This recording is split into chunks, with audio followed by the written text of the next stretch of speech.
¿Se ve mi pantalla? Sí, doctor, sí se ve.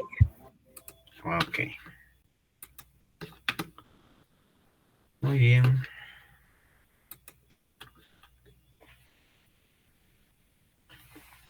Muy bien. Entonces vamos a ver RCP pediátrico, reanimación cardiopulmonar pediátrica.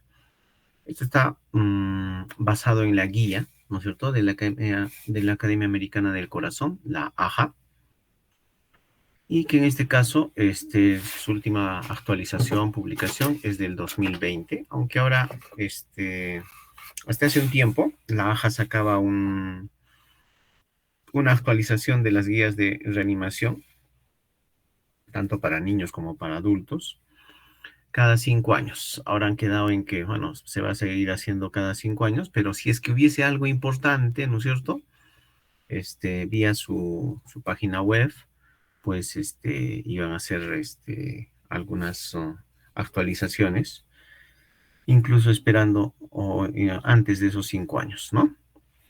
Entonces, lo que vamos a revisar es la actualización del año 2020, que pues, salió publicado los últimos días del 2019 y que sufrieron algunas modificaciones a raíz de la pandemia, ¿no?, del COVID. Muy bien. A ver, como para entrar en el tema, algunas cositas importantes, ¿no? Distinguir, por ejemplo, taquicardia sinusal de taquicardia supraventricular, ¿no? En la taquicardia sinusal ustedes van a ver complejos estrechos, ¿no es cierto? Pero siempre van a ver ondas P, complejo QRS, la onda T, pero van a ver siempre antes del complejo QRS las ondas P. En cambio, en esta taquicardia supraventricular, por ejemplo, que vemos acá, pues no vemos la onda P, ¿no? Vemos el complejo QRS precedido de una onda que no sabemos qué es, ¿no? Igual en todos, ¿no? Y vamos a ver complejos bastante estrechos, pero sin ondas P o con ondas P que se van a insinuar, pero no son, digamos, bastante claras. Ahora ya en el contexto de un paciente, de un niño con paro cardiorrespiratorio, pues es importante distinguir estos ritmos electrocardiográficos, ¿no? Los dos primeros no son frecuentes en niños, van a ser más frecuentes en adultos, la taquicardia ventricular y la fibrilación ventricular. Estos dos ritmos en un paciente sin pulso, en un paciente inconsciente o que solamente jadea o que no respira, pues va a ser el contexto de una parada cardiorrespiratoria, ¿no? Entonces, estos dos ritmos son ritmos desfibrilables. Aquí lo importante va a ser tener acceso a un desfibrilador, ¿no? Y utilizar ese desfibrilador lo antes posible. En estos dos ritmos electrocardiográficos, ¿no?, la actividad eléctrica sin pulso y la asistolia, igual, se trata de un paciente que está inconsciente, que no respira, ¿no?, y sin pulso. Entonces podríamos tener esto, que es una actividad eléctrica sin pulso, o simplemente asistolia, ¿no? Vemos una línea donde debería haber un trazado electrocardiográfico, vemos una línea nada más. Entonces, en estos dos casos, ¿no es cierto?, no son ritmos desfibrilables, pero son ritmos que se van a beneficiar de una reanimación cardiopulmonar efectiva, de buena calidad, ¿no? Y por supuesto, medicación, que en este caso va a ser fundamentalmente con adrenalina. Fíjense, las causas de paro cardíaco, ¿no es cierto?, en niños van a ser distintas a las de los adultos. Otra cosa importante es que el niño o el lactante que hace paro cardíaco, por lo general, antes de hacer paro cardíaco, va a tener otros eventos, ¿no? Va a ir como decimos, nos va a ir avisando y si nosotros llegamos a un paro cardíaco es porque probablemente no hayamos advertido algunos signos, algunos síntomas que han ido deteriorando progresivamente al paciente. Una buena parte de los paros cardiorrespiratorios en niños, en lactantes, van a ser de origen respiratorio. Son esos niños que están hipoxémicos, que están cada vez con dificultad respiratoria, ¿no es cierto? A los que, bueno, decimos, bueno, no, sí va a aguantar, no, no hay problema, ¿no? Entonces, esos eventos hay que advertirlos y hay que prevenirlos. Muy bien. Estos son los eslabones de la cadena de supervivencia de la AJA, tanto para parada cardiorrespiratoria intrahospitalaria, acá, ¿no es cierto? Y extrahospitalaria. Hasta hace un tiempo eran 5 eslabones, ¿no es cierto? Pero ahora ya no son 5, son 6. ¿Y cuál es la que se ha agregado? Esta que se refiere a la recuperación. Un paciente que se ha recuperado de un paro cardiorrespiratorio, ¿no es cierto? Debe tener un seguimiento posterior a su alta, ¿no? Aquellos pacientes que sobreviven a un paro cardiorrespiratorio deben tener un seguimiento precisamente para recuperar pues la mayor parte de sus funciones, en este caso, por ejemplo, motoras, neurológicas, ¿no? Que podrían quedar como secuela, o respiratorias. Entonces, si nosotros comparamos esta cadena de supervivencia del paro cardíaco intrahospitalario y extrahospitalario, son prácticamente los mismos. Fíjense, en el intrahospitalario, el reconocimiento y prevención temprano. No podemos tener un niño que tiene dificultad respiratoria y cada vez tiene más y, ¿qué se llama? Y asumimos de que simplemente con una cánula binasal o de repente con una cánula nasal de alto flujo va a ser suficiente y pues estamos esperando que ese paciente se agote y en algún momento haga una hipoxemia muy importante y termina siendo paro, ¿no? Luego, en esta cadena es importante la activación de la respuesta a emergencias, ¿no es cierto? El RCP de alta calidad. Aquí una de las cosas más importantes, ¿no? Inclusive en niños, son las compresiones o el masaje cardíaco. Luego tenemos la reanimación avanzada, ¿no es cierto?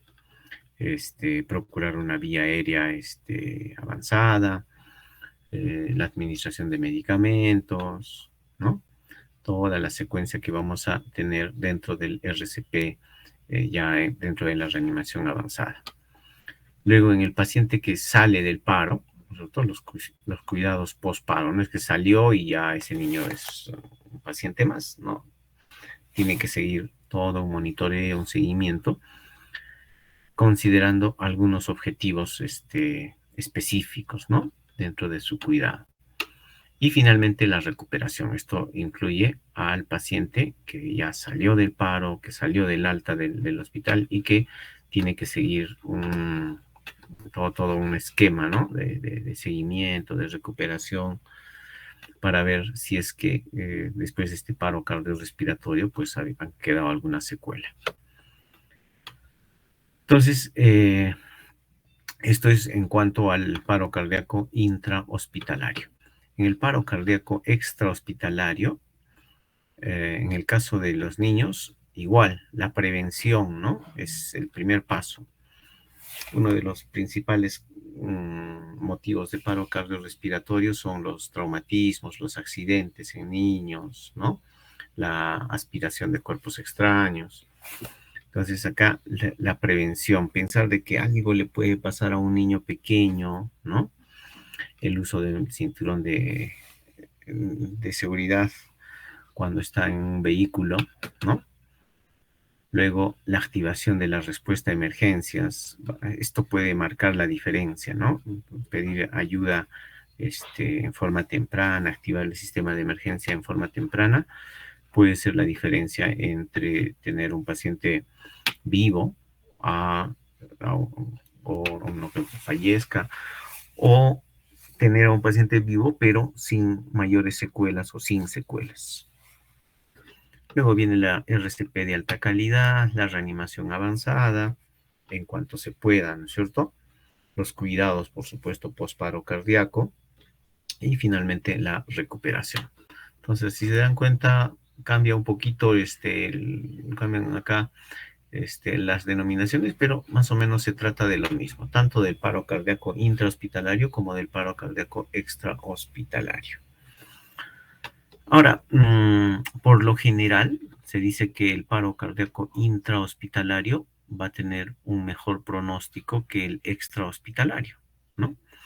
Básicamente porque en este caso, pues el paciente, el niño, tiene la chance de recibir atención en forma más rápida, en forma precoz, ¿no? Uh, en términos generales, se dice que dentro de las paradas cardíacas intrahospitalarias, de cada 4, un paciente puede sobrevivir y sobrevivir bien. En cambio, en los extrahospitalarios, de cada 10, solo uno va a sobrevivir. Entonces ahí hay una diferencia bastante importante, ¿no? ¿Qué más? Muy bien. Entonces vamos a comenzar a analizar qué es lo que se debe hacer dentro del paro cardíaco respiratorio, dentro del paro cardíaco pediátrico. Cuando hablamos de paciente crítico pediátrico, ya vimos esto, ¿no es cierto? Este es el triángulo de evaluación pediátrica, triángulo de aproximación también le decimos, o simplemente la impresión inicial, ¿no? En esta impresión inicial, probablemente no lo toquemos al paciente, ¿ya? Pero vamos a evaluar 3 cosas. El estado de conciencia, ¿no es cierto? Vamos a ver si tiene respuesta o está inconsciente. La respiración, si respira o no respira. O es un paciente que está boqueando, jadeando, ¿no? Y finalmente, casi con un papel secundario, el color de la piel, ¿no? Que podría no tener ninguna alteración, o podría tratarse, por ejemplo, de un paciente que está cianótico, que está pálido, que está marmóreo, que está con la piel reticulada. En todo caso, los dos más importantes van a ser el estado de conciencia y la respiración. Ya habíamos visto de que si no hay alteración del estado de conciencia, mejor dicho, si no hay estado de inconsciencia o el paciente todavía respira, pues no va a ser necesario las maniobras de reanimación cardiopulmonar. Pero si el paciente está inconsciente y no respira o solo jadea o boquea, ese paciente ya necesita reanimación cardiopulmonar. Y el siguiente paso será buscar pues si tiene o no pulso, ¿no? Para precisamente empezar con las maniobras de reanimación cardiopulmonar. Algunas cositas importantes, ¿no es cierto? Por ejemplo, abrir la vía aérea, ¿no? Cómo comprobar la respiración. En este caso hay que ver, hay que oír y hay que sentir para saber si el paciente está respirando, ¿no? Va a ser mucho más fácil cuando veamos que efectivamente está respirando, ¿no? Pero si nos da la impresión de que no está respirando, ¿no? O solo está jadeando, boqueando, pues eso tenemos que comprobarlo. Y precisamente cuando estamos pensando de que no está respirando, hay que ver todo esto, ¿no? Hay que ver, hay que oír y hay que sentir si el paciente efectivamente está respirando o no. Y como decíamos, si el paciente está inconsciente y no respira, ¿no? Entonces el siguiente paso va a ser buscar pulso. Si encontramos pulso periférico, pues será suficiente, ¿no? Pero frecuentemente en el paciente en este estado crítico, pues los pulsos periféricos no los vamos a encontrar o van a ser muy débiles que nos van a llevar a duda. Entonces, en una situación como esta, tenemos que buscar pulsos centrales. Pulsos centrales. En el caso de los lactantes, vamos a ver, ¿no es cierto? Buscamos el pulso central a nivel braquial o a nivel femoral. Y en los niños lo vamos a buscar a nivel femoral o a nivel carotidio, ¿no? Entonces, ojo, en el caso de los lactantes, esto ya lo hemos visto, buscamos pulsos centrales a nivel braquial, ¿no? Justo por encima del codo, en la parte interna.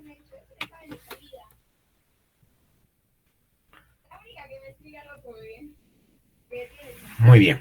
Entonces, durante la evaluación del paciente, que podría requerir reanimación cardiopulmonar, vamos a seguir esta misma secuencia que hemos visto que se utiliza en el paciente crítico pediátrico, ¿no? Primero evaluamos, identificamos algún problema e inmediatamente intervenimos. En el momento que se detecta algún problema, ¿no es cierto?, se debe intervenir.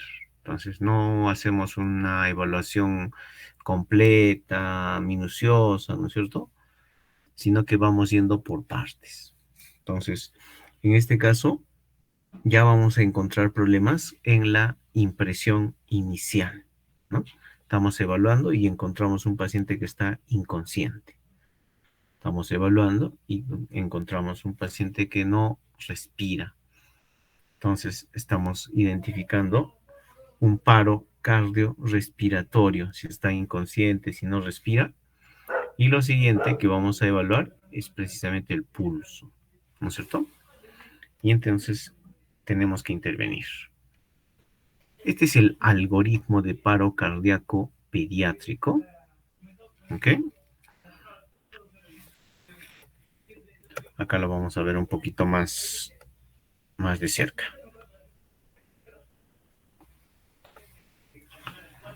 Entonces, a ver, iniciamos la reanimación cardiopulmonar. Se va a iniciar la ventilación con bolsa y máscara y administrar oxígeno. Por el momento, ¿no es cierto?, las guías de reanimación cardiopulmonar dicen que hay que administrar oxígeno al 100%. Probablemente con el tiempo eso cambie un poco, ¿no? Pero por lo pronto se debe administrar oxígeno al 100%. Y eso lo vamos a lograr utilizando una bolsa y máscara más un reservorio, ¿no? Luego conectamos un monitor desfibrilador idealmente. Y lo primero que vamos a hacer es ver si este ritmo es desfibrilable o no, ¿no? Y entonces podemos encontrar estos dos ritmos, ¿no es cierto?, que van a ser desfibrilables. Que dicho sea de paso, en el niño no va a ser frecuente, pero puede ser, es posible que lo encontremos, ¿no? No con frecuencia. Entonces, podríamos encontrarnos una fibrilación ventricular o una taquicardia ventricular sin pulso, ¿no? Entonces, una fibrilación ventricular o una taquicardia ventricular sin pulso.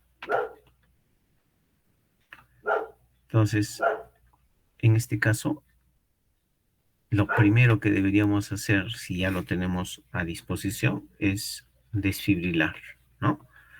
Administrar una descarga eléctrica, ya lo vamos a ver en cuanto a la dosis, cuántos joules, ¿no?, por kilo de peso. E inmediatamente después de la descarga, inmediatamente después de la desfibrilación, continuamos o iniciamos la reanimación cardiopulmonar por 2 minutos, ¿no? En ese tiempo, nosotros deberíamos, por ejemplo, idealmente, si estamos en el hospital, obtener un acceso endovenoso o un acceso intraóseo. El acceso intravenoso o endovenoso periférico, ¿no es cierto?, la mayoría de las veces va a ser posible, pero en algunos casos No, si estamos empezando a demorar, deberíamos de obtener un acceso intraóseo, que va a ser el más rápido, ¿no? Entonces, después de esos 2 minutos de reanimación cardiopulmonar, volvemos a verificar el ritmo, si el ritmo es desfibrilable o no. Si no es desfibrilable, pasaremos al otro lado. Si sigue siendo desfibrilable, administramos una segunda descarga. Ahorita vamos a ver también la dosis. La dosis la vamos a duplicar, ¿no?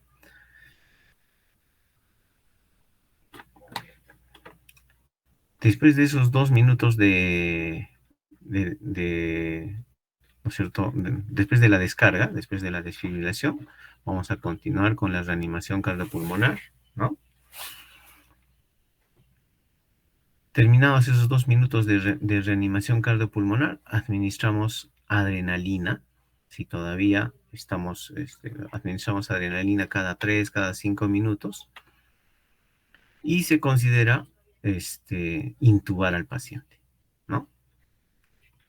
Se considera intubar al paciente. Después de esos 2 minutos de reanimación cardiopulmonar y de administrar adrenalina, verificamos nuevamente si el ritmo es desfibrilable o no.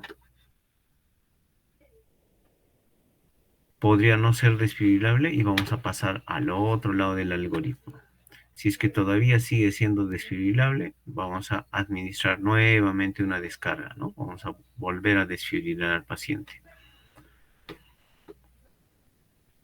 Inmediatamente después de las descargas, de las desfibrilaciones, se debe continuar con la reanimación cardiopulmonar, en este caso por otros 2 minutos, ¿no? Si todavía no tenemos respuesta, pues vamos a considerar la administración de amiodarona o lidocaína, ¿no? Y una cosa importante, en esos pacientes que han sido ya sometidos a 1, 2 descargas, ¿no es cierto? Hay que buscar las causas reversibles, las famosas H's y T's. Ahorita vamos a ver qué son, ¿no? Son factores que pueden hacer que nuestra reanimación cardiopulmonar, por muy buena que sea, pues no tenga respuesta, ¿no? Entonces ahí buscaremos las H's y las T's, que las vamos a ver acá. Estas son las H's y las T's. Podría ser un paciente que esté hipovolémico, que esté hipoxémico, que esté con acidosis, que esté con hipoglicemia o hipotermia. Entonces, mientras no resolvamos esto, probablemente nuestro paciente no responda a la reanimación. O podría tener estas T's, ¿no? Como un neumotórax a tensión, un taponamiento cardíaco, que esté intoxicado por alguna sustancia. Esto de la trombosis pulmonar y la trombosis coronaria son más válidos para jóvenes o para adultos, no para niños o para lactantes. Y finalmente, que tenga algún traumatismo. Imagínense que el paciente está perdiendo sangre y nosotros no lo advertimos, ¿no? Por un traumatismo, por ejemplo, cerrado, ¿no? Entonces, mientras no se resuelvan estas causas reversibles, las H's y las T's, es muy probable que nuestro paciente, aún haciendo una reanimación cardiopulmonar de buena calidad y con los medicamentos y de la forma correcta, pues no responda a nuestras maniobras de reanimación.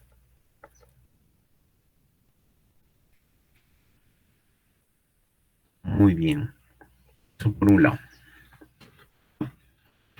Podríamos estar frente a un paro cardíaco pediátrico, ¿no es cierto? Pero con un ritmo no desfibrilable.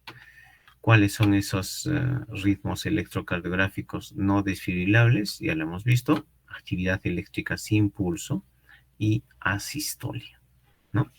Entonces, si con el monitor o con el desfibrilador vemos este trazado, ¿no es cierto?, en un paciente que está inconsciente, que no respira y además no tiene pulso, pues estaremos frente a una asistolia o frente a una actividad eléctrica sin pulso.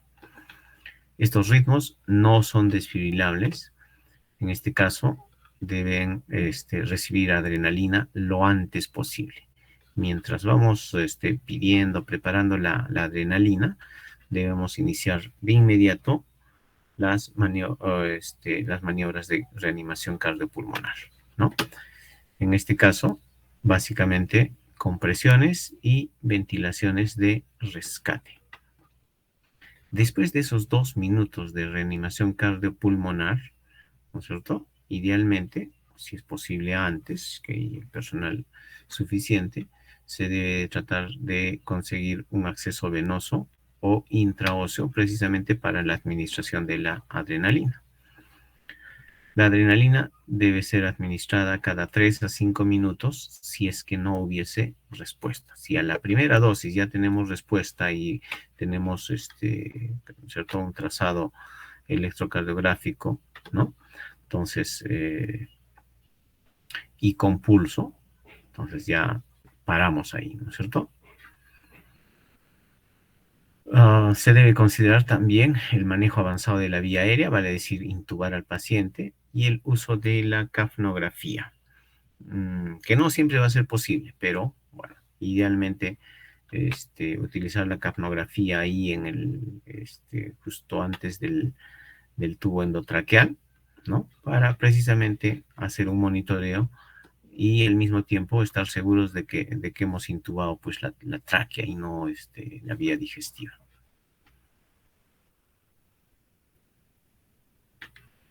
Después de esos 2 minutos de reanimación cardiopulmonar, volvemos a verificar el ritmo brevemente. Ahorita vamos a ver que esas interrupciones deben ser las más breves posibles, no más de 10 segundos, ¿no? Entonces volvemos a verificar el ritmo. Si el ritmo es desfibrilable, pasaremos al otro lado del algoritmo. Si el ritmo no es desfibrilable, que va a ser la mayoría de las veces, vamos a pasar acá, ¿no? Nuevamente continuamos con las maniobras de reanimación cardiopulmonar. Y aquí también hay que buscar las causas reversibles, las famosas H's y las T's. Si las encontramos, tenemos que revertirlas, tenemos que actuar e intervenir en esas causas. Después de los 2 minutos de las maniobras de reanimación cardiopulmonar, volvemos a ver si el ritmo es desfibrilable o no. Si el ritmo no es desfibrilable, ¿no es cierto? Vamos a ver estas situaciones. Si todavía no retornamos a una circulación espontánea, no hay signos todavía de retorno de la circulación espontánea, volvemos acá, ¿no es cierto? Y vamos a continuar con la RCP. Si ya hay retorno de la circulación espontánea, ¿no es cierto? Vamos a los cuidados post-paro cardíaco, ¿no? Entonces, podría salir del paro con la primera dosis de adrenalina y con el primer ciclo de las maniobras de reanimación cardiopulmonar o en las siguientes, ¿no?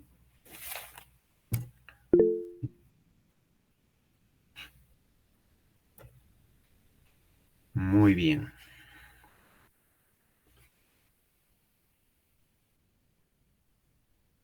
A ver, ¿qué cosa es una reanimación cardiopulmonar de calidad? ¿No?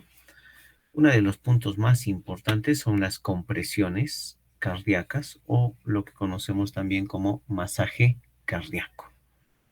Fíjense, en el caso de los lactantes, ¿no es cierto? Podemos hacer el masaje cardíaco de esta forma en los niños más grandes con una mano o en el caso de los niños más grandes con ambas manos, ¿no? ¿Dónde hacer el masaje cardíaco? Es bastante sencillo, ¿no? Hacemos una línea entre las mamilas, ¿no es cierto? Y justo al medio, ahí a nivel del esternón, es donde vamos a hacer las compresiones o masaje cardíaco. Podemos hacerlo así con los pulgares, como vemos acá, en un lactante, con una sola, con la parte baja de la palma de la mano, ¿no es cierto? Con una sola o con ambas, ¿no? Tratando de ejercer toda ¿no es cierto? La fuerza para las compresiones en los hombros y evitando movilizar las muñecas o los codos. Entonces, se deben hacer entre 100 a 120 compresiones por minuto. ¿Ok? Lo suficientemente profundas, fíjense, se debe movilizar 1/3 del diámetro anteroposterior del tórax. Entonces, si vemos acá, más o menos una tercera parte hasta por acá, ¿no? Si vemos esta altura, digamos, ¿no? Del tórax, más o menos 1/3 o un poco más de esta altura.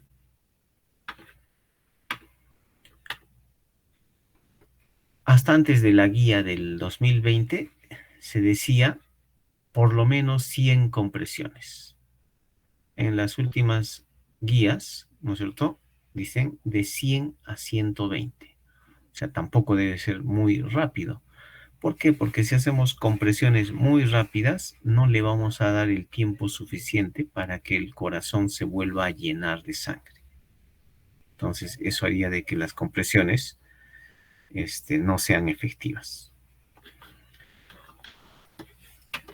Otro punto para decir que se trate de una reanimación cardiopulmonar de calidad es reducir al mínimo las interrupciones entre las compresiones.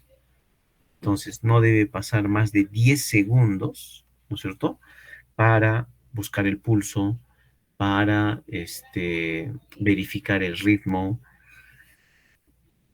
ni tampoco después de hacer las descargas, las desfibrilaciones, ¿no? Entonces, inmediatamente se debe retomar las compresiones. Hacer las compresiones es una cosa bastante cansada. Entonces, se deben hacer cambios, ¿no es cierto? Precisamente con la persona que está encargada de las compresiones, cada 2 minutos o inclusive antes, ¿no? Entonces, en ese aspecto debemos estar atentos, cómo se están haciendo las compresiones y si la persona que está haciendo las compresiones ya no está en condiciones, ¿no?, hacer el cambio.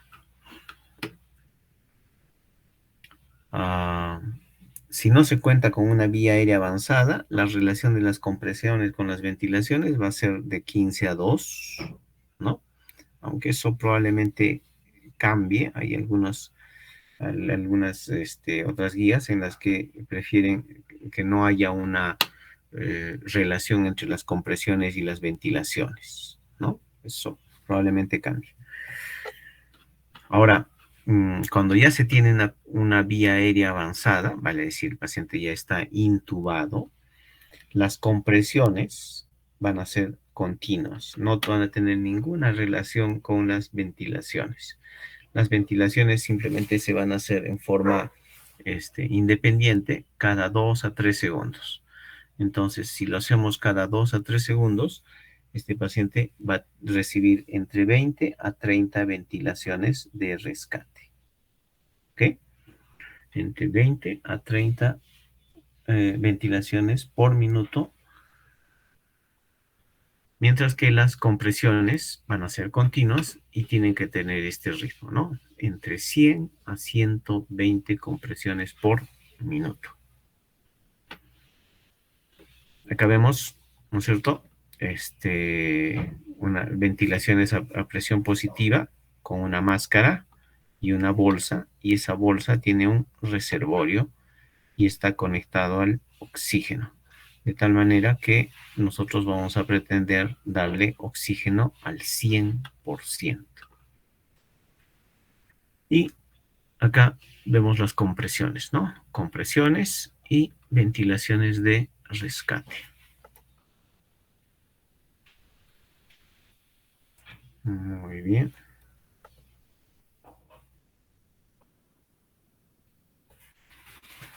Acá vamos a ver las dosis de las descargas, ¿no?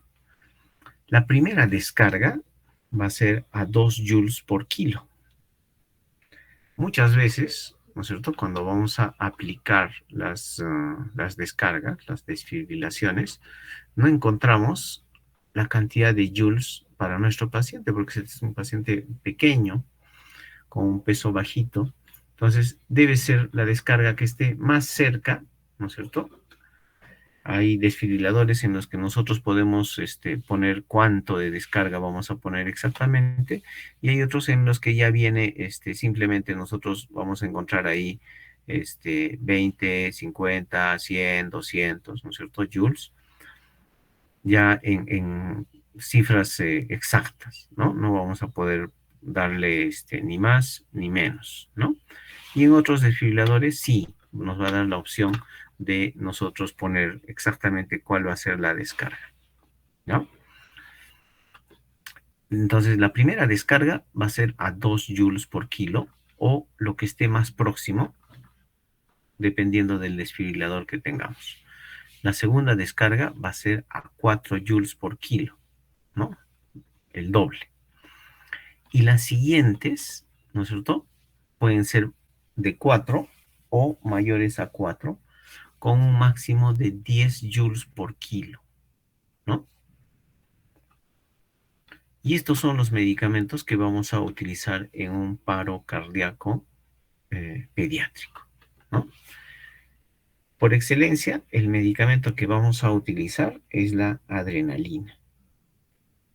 Y nosotros tenemos adrenalina de 1 miligramo en 1 mililitro, ¿no?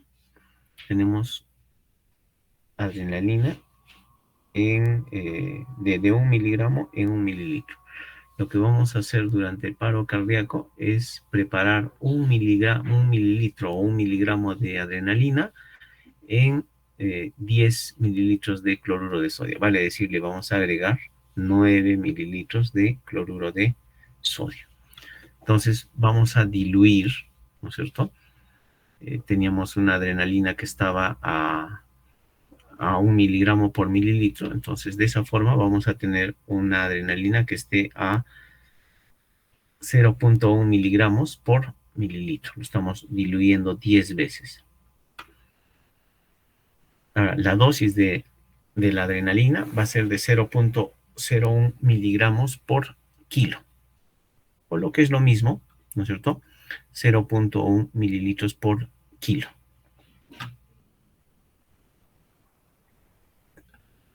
Y la dosis máxima precisamente va a ser una ampolla entera, que va a ser de 1 miligramo.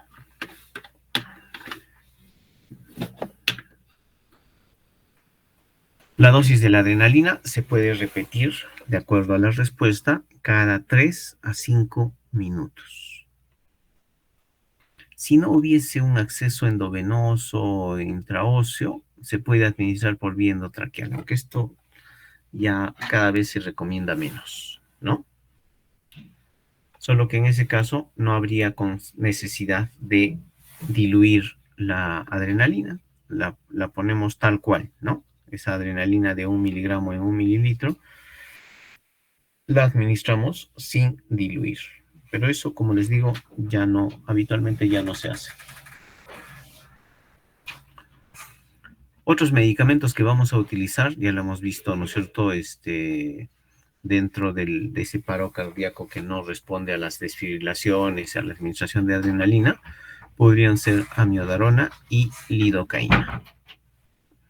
Pero como les digo, los paros cardíacos que son desfibrilables en niños van a ser pocos, no van a ser frecuentes, y por lo general no hay necesidad de utilizar medicamentos como amiodarona o lidocaína.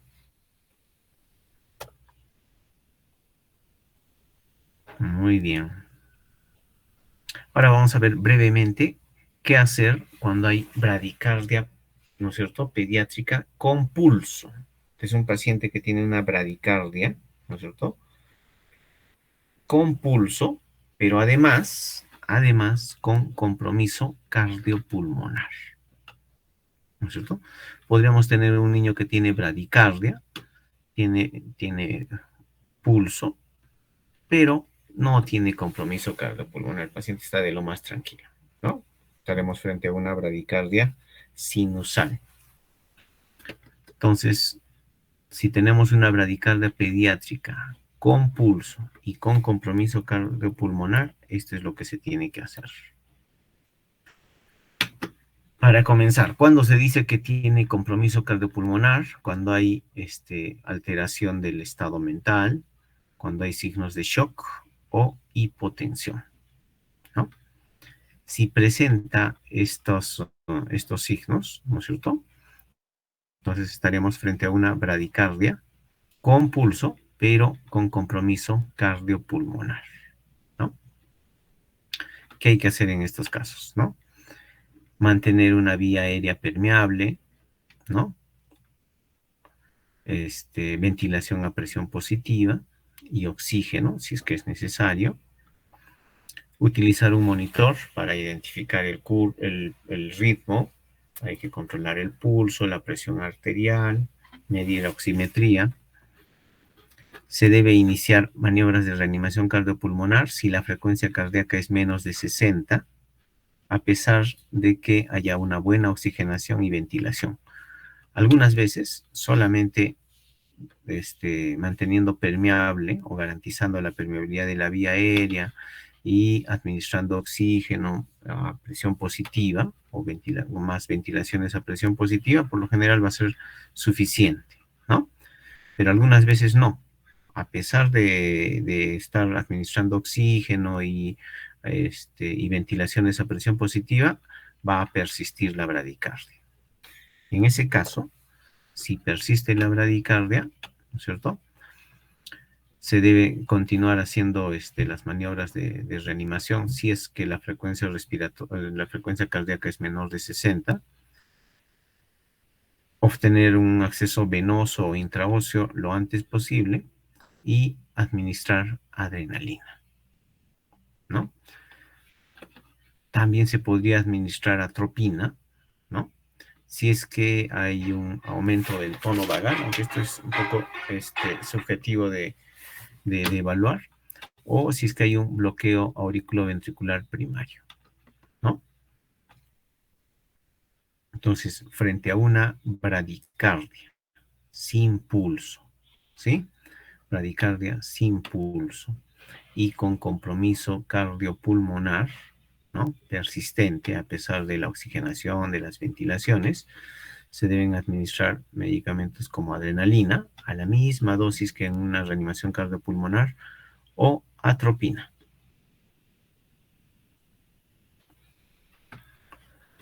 Luego se va comprobando el pulso cada 2 minutos, ¿no es cierto? Vamos comprobando el pulso cada 2 minutos. Si no hay pulso, ¿no es cierto? Pasaremos al algoritmo de paro cardíaco pediátrico. Ahora, en este caso específico, frente a una bradicardia sin pulso y con compromiso cardiopulmonar que no responda a la oxigenación, a la ventilación, a la administración de medicamentos como adrenalina y atropina, hay que evaluar si estamos frente a hipotermia, a hipoxia o a medicación que podrían estar impidiendo que este paciente responda. Eso en cuanto a la bradicardia con pulso, ¿no es cierto? Pero con compromiso cardiopulmonar. Luego tenemos la taquicardia, ¿no es cierto? La taquicardia pediátrica con pulso y con compromiso cardiopulmonar. A ver, vamos a ver acá.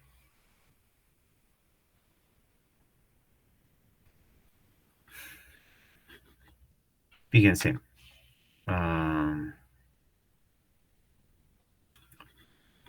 Dentro de la evaluación inicial, ¿no es cierto? Y la atención inicial, hay que mantener la vía aérea permeable, apoyar la ventilación si es que fuese necesario, administrar oxígeno, monitorizar, ¿no es cierto?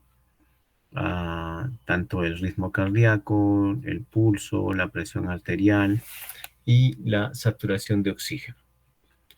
Obtener un acceso endovenoso o intraóseo y tener idealmente un EKG de 12 derivaciones. Entonces hay que ver el ritmo, ¿no es cierto? En un EKG de 12 derivaciones o simplemente en el monitor. Y podríamos tener estas opciones, ¿no? Podríamos estar simplemente frente a una taquicardia sinusal, si vemos esto, ¿no? Frente a una taquicardia sinusal, donde hay ondas P claras presentes, ¿no? En cada complejo, vemos acá, ¿no? Onda P, onda P, onda P. Si los intervalos RR son variables, van a tener cierta variación. Y importante, ¿no? Fíjense, una taquicardia sinusal, por lo general en el lactante, no va a pasar de los 220 latidos por minuto. En el lactante. Y en el niño, por lo general, no va a ser superior a los 180 latidos por minuto. Entonces, si tenemos ondas P y las frecuencias cardíacas no son superiores a 180 en el niño o no son superiores a 220 en el lactante, pues estaríamos frente a una taquicardia sinusal. Para este caso, ¿no es cierto? La Academia Americana del Corazón, la AJA, considera lactantes hasta a los niños hasta el año. A partir del año en adelante, lo van a considerar como niño. ¿Ok? Entonces, en menores de un año, mejor dicho, ¿sí? La frecuencia cardíaca como máximo podría llegar a 220. Y en el niño de un año a más, ¿no? La frecuencia cardíaca no debería superar los 180. Ahora, si tenemos ya un EKG, ¿no es cierto? O tenemos el monitor con el trazado, lo siguiente que vamos a observar o vamos a evaluar es si hay o no compromiso cardiopulmonar. De la misma forma que en la bradicardia, ¿no es cierto? Cuando decimos que hay compromiso cardiopulmonar, cuando hay alteración aguda del sensorio, del estado mental, cuando hay signos de shock o cuando hay hipotensión, ¿no? Entonces, no vamos a irnos para este lado, ¿sí? Entonces, si es que hay compromiso cardiopulmonar, lo siguiente que vamos a ver, ¿no es cierto? Precisamente en el trazado, en el EKG, es el complejo QRS. Si el QRS es estrecho o el QRS es ancho. ¿Cuándo se dice que es estrecho? Cuando tiene 0.09 o menos. Y se dice que es ancho cuando tiene 0.09 o más. 0.009 va a ser justo más de 2 cuadraditos de los pequeñitos en el EKG, ¿no es cierto?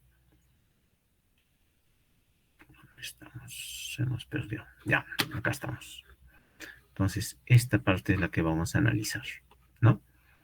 Entonces, el QRS podría estar estrecho, ¿no? En un paciente con taquicardia y con compromiso cardiopulmonar, vale decir que tiene alteración de la conciencia, que tiene hipotensión o signos de shock.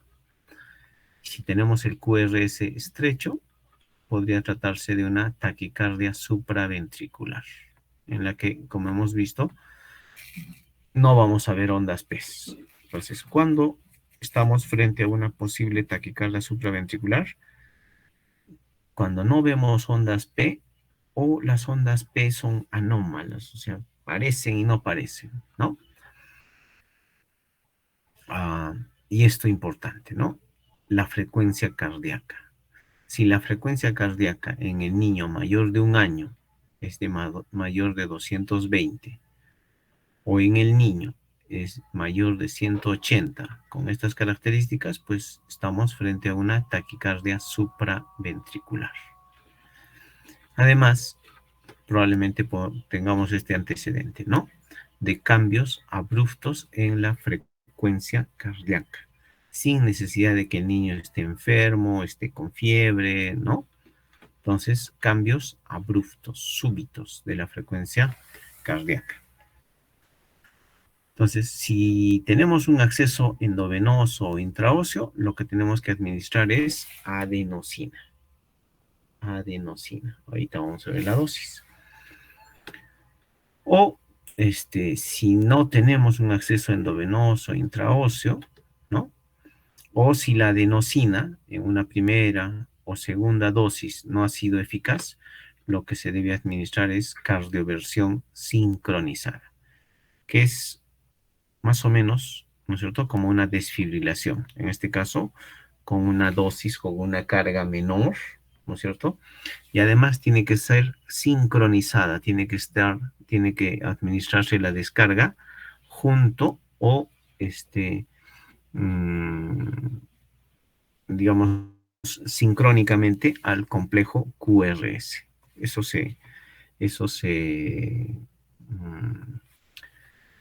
pone, se fija en el desfibrilador, ¿no? La otra opción sería que tengamos un paciente con taquicardia, con compromiso cardiopulmonar, vale decir, con compromiso de la conciencia, con hipotensión, con shock, ¿no? Pero con un QRS ancho. ¿Qué es un QRS ancho? Es aquel que mide más de 0.09 segundos. Más de 2 cuadraditos de los chiquititos. Estos que ven acá son los cuadrados grandes, ¿no? Son los cuadrados grandes. Que tenga más de 2 cuadraditos pequeñitos. Entonces, podríamos estar frente a una taquicardia ventricular, ¿no? Estamos frente a una taquicardia ventricular con pulso, por supuesto, pero con compromiso cardiopulmonar. En este caso, el tratamiento va a ser la cardioversión sincronizada. ¿Ok?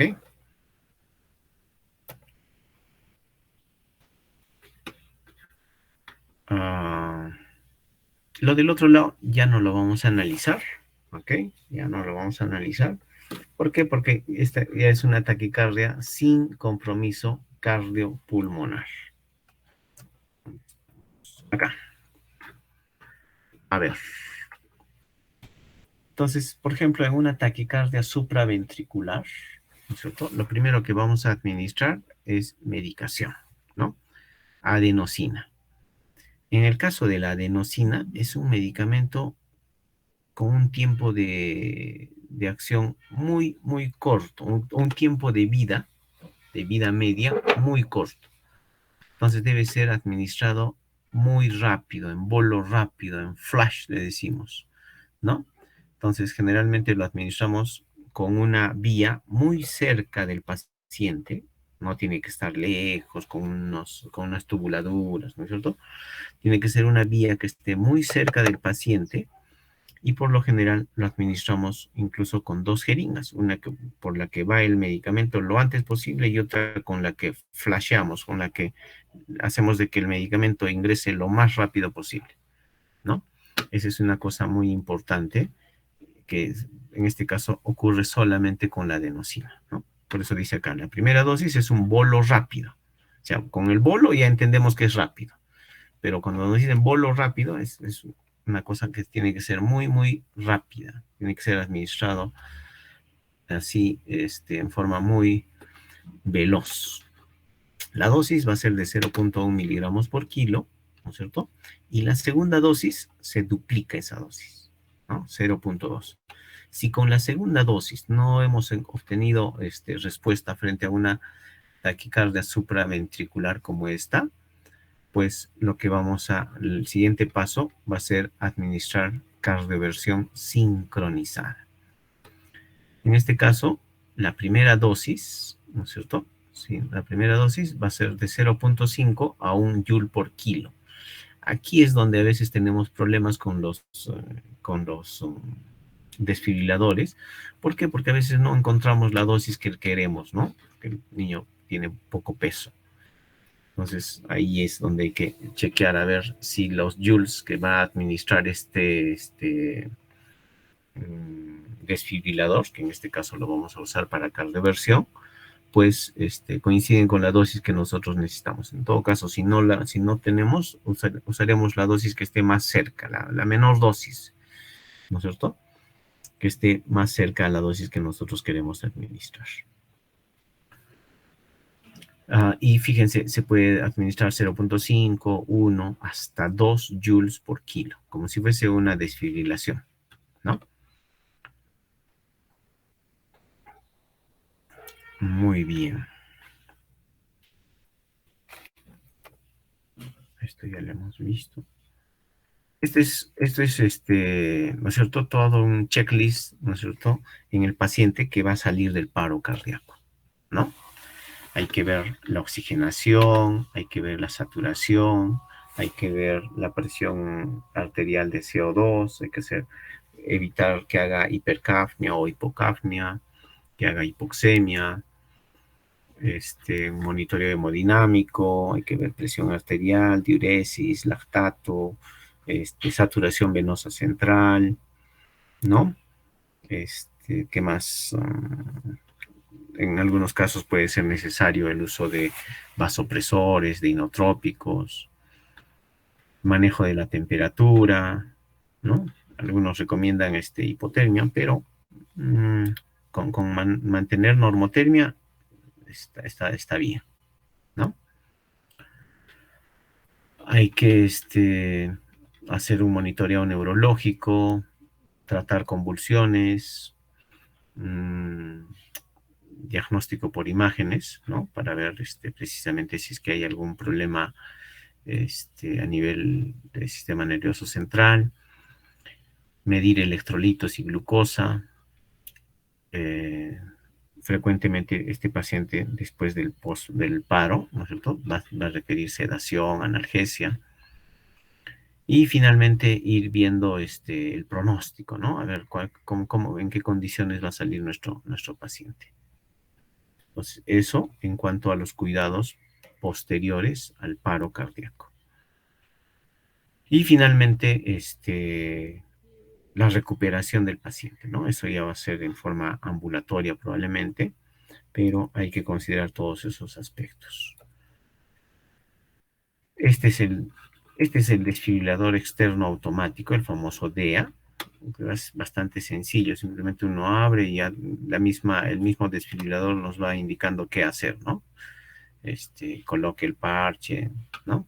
Y nos va a ir indicando qué hacer. Y este es el desfibrilador que podemos tener en los hospitales, ¿no?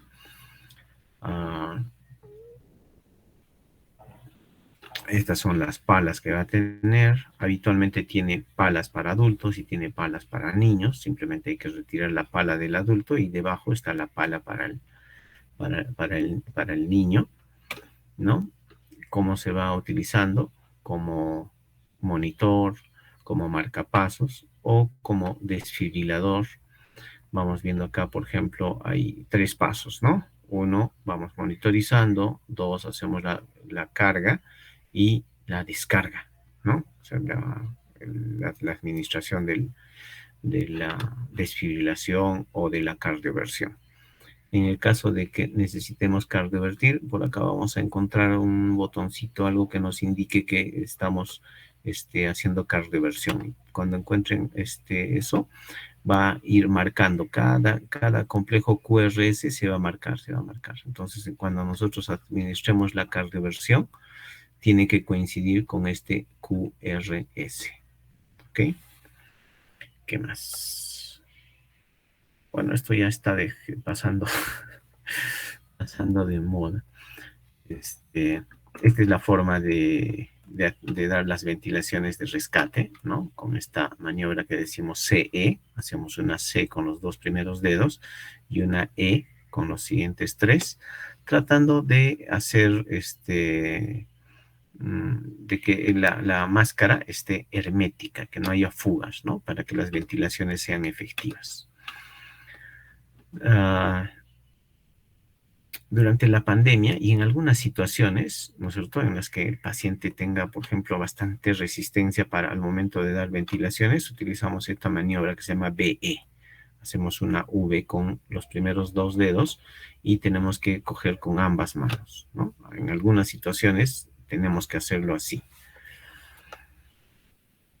Estos son los filtros EPA, ¿no? Para precisamente evitar la dispersión, la aerosolización de partículas, ¿no? Que cada vez lo estamos utilizando menos, la verdad. Estas serán las indicaciones para hacer reanimación durante la pandemia, ¿no? Con EPPs, tratando de hacerlo con la menor cantidad posible de personas. ¿Qué más? Utilizar filtros dentro de las cosas más importantes. El resto de la reanimación, bueno, ha sido igual antes y durante la pandemia, ¿no? Muy bien.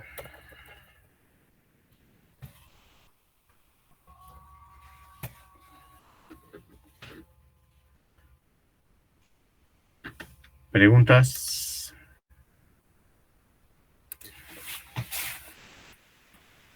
¿Alguna pregunta, chicas, chicos? Doctor, buenas tardes. Te escucho, dime. Una pregunta. Sí.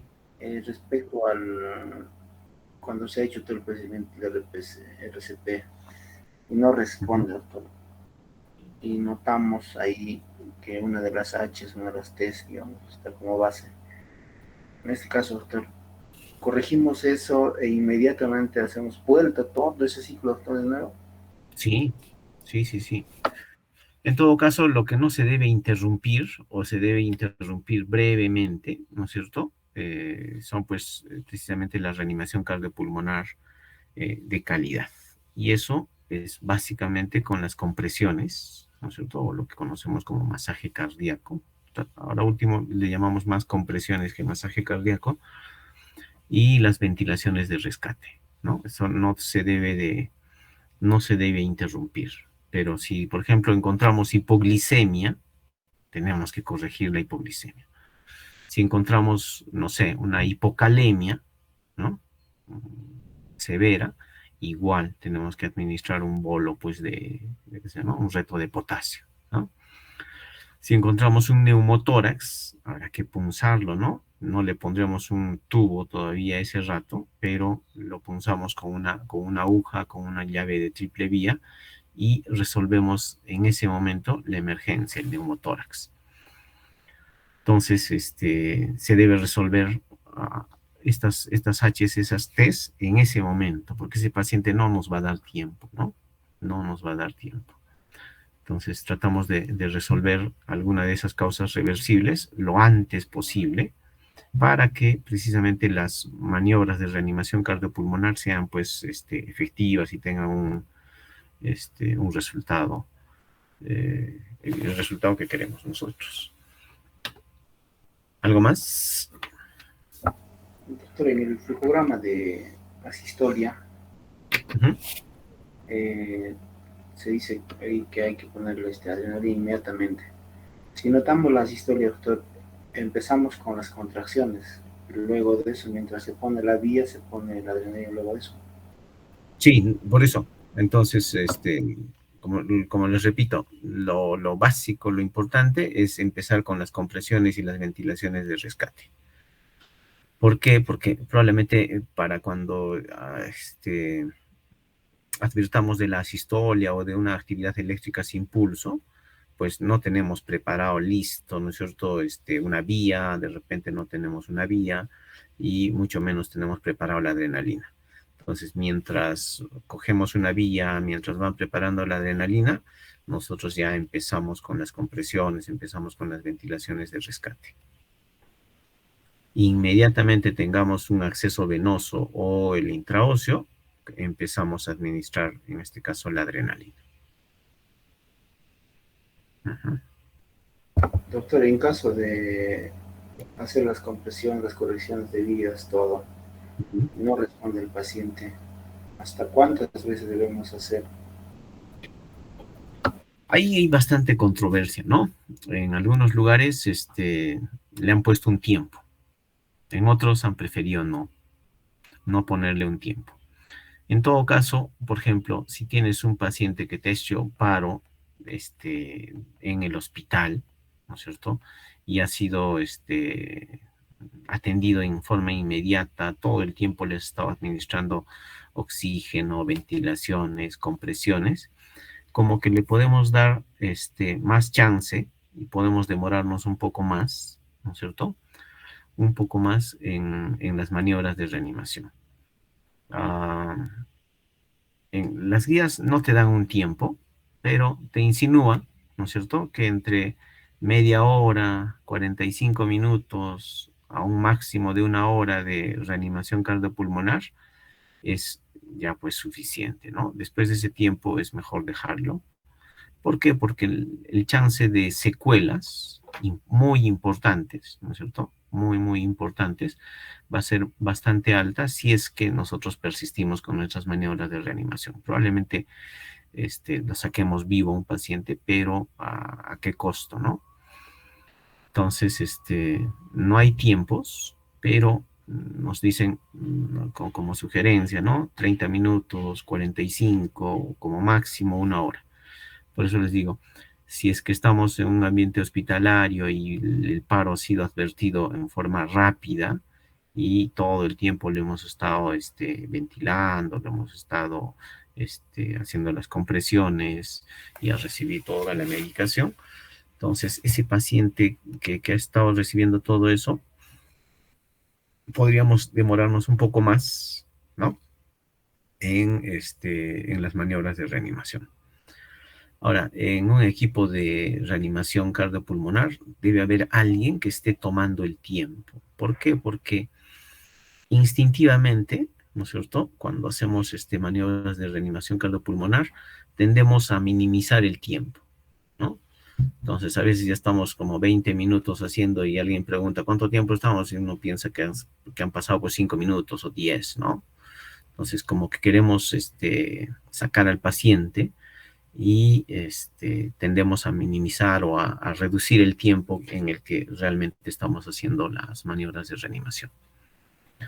Entonces, no hay un tiempo, esa es la respuesta, no hay un tiempo exacto, pero nos sugieren, nos insinúan de que 30, 45 o 60 minutos debe ser un tiempo ya prudente para dejar las maniobras de reanimación si es que no hay respuesta. ¿Algo más?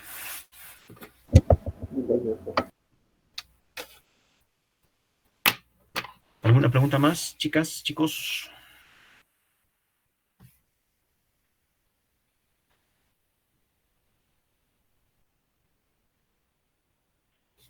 Muy bien, chicos, con eso terminamos. Hasta acá llegamos. Ya con esto están listos para dar el examen el día viernes. Hemos quedado con Mireya, no sé si ya les ha avisado. Sí, doctor. Sí, sí, doctor. El viernes a las 8. Viernes, ¿qué día es? ¿9? 9 de diciembre. Viernes 9, 8 de la noche. Ujú. Ya, perfecto. Listo, chicos. Muy bien, entonces, con eso terminamos. Yo, de mi parte, desearles todo lo mejor. Sé que están terminando la carrera, sé que van a empezar pronto una nueva etapa con el internado. Por suerte ya, por ejemplo, de salud está dando plazas para internado. Y eso creo que les da más oportunidades a todos ustedes. De mi parte, suerte en el examen que viene el día viernes.